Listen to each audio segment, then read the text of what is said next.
Clothing is more than just fabric. It carries stories, a history, and the spirit of a people.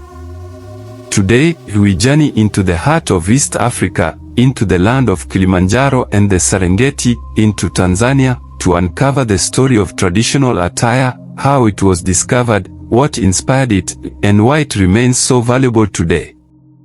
Origins of traditional attire, 1 to 3 o'clock. Long before modern fashion reached Africa, Tanzanian communities were already dressed in identity. Each tribe had unique attire shaped by the environment, climate, and traditions. The famous kanga and kitenge cloth, for example, have roots in trade. Coastal Swahili women are said to have been inspired by patterned clothes brought by Arab, Indian, and Portuguese traders along the East African coast. These fabrics were cut, stitched, and transformed into vibrant garments that reflected African identity. But beyond the coast, different tribes also carried unique attire. The Maasai people wore red shuka cloths not only as a sign of pride and unity, but also as a practical shield against the harsh sun and predators in the savannah. The Hadzib hunter-gatherers wore skins from the animals they hunted, showing the deep connection between survival and clothing.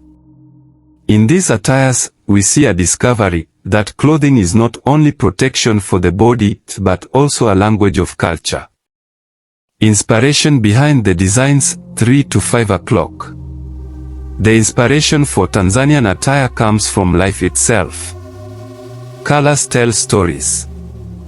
Red symbolizes bravery, unity, and blood of ancestors. Blue often represents the sky, water, and life. Green speaks of fertile land, agriculture, and hope. Patterns hold meaning too.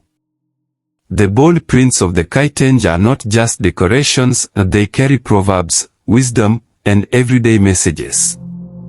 A cloth might whisper a blessing, warn an enemy, or celebrate love.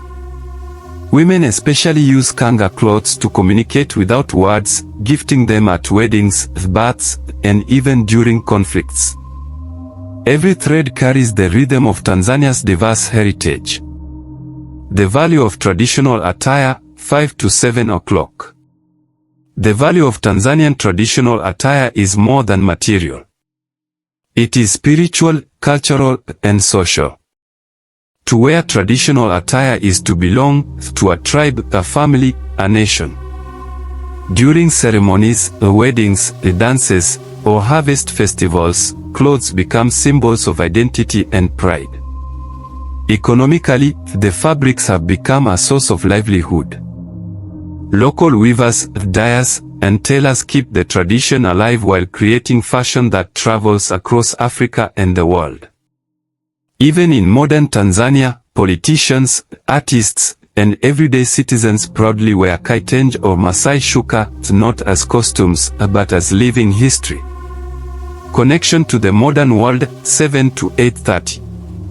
Today, Tanzania's traditional attire has crossed borders. Designers reimagine the kitenge on runways in London, in New York, and Tokyo. The Maasai shuka inspires global fashion houses. Yet, in Tanzania, the attire remains deeply personal. It is a reminder that no matter how far the world modernizes, true beauty is rooted in culture. Traditional attire teaches us that fashion is not just about looking good, it's about telling your story. Conclusion and takeaway, 8:30 to 10 o'clock. So, how was Tanzania's traditional attire discovered? Through trade, survival, and creativity. What inspired it? The land, the people, and their values. What is its true worth? More than money, it is identity, history, and pride. When you see a Tanzanian draped in a vibrant kitenge or the powerful red shuka of the Maasai, remember, you are not just looking at fabric. You are witnessing centuries of tradition woven into the present. And that is the beauty of Tanzania's traditional attire. Music fades out slowly with images of Tanzanian landscapes, people smiling, and fabrics flowing in the wind.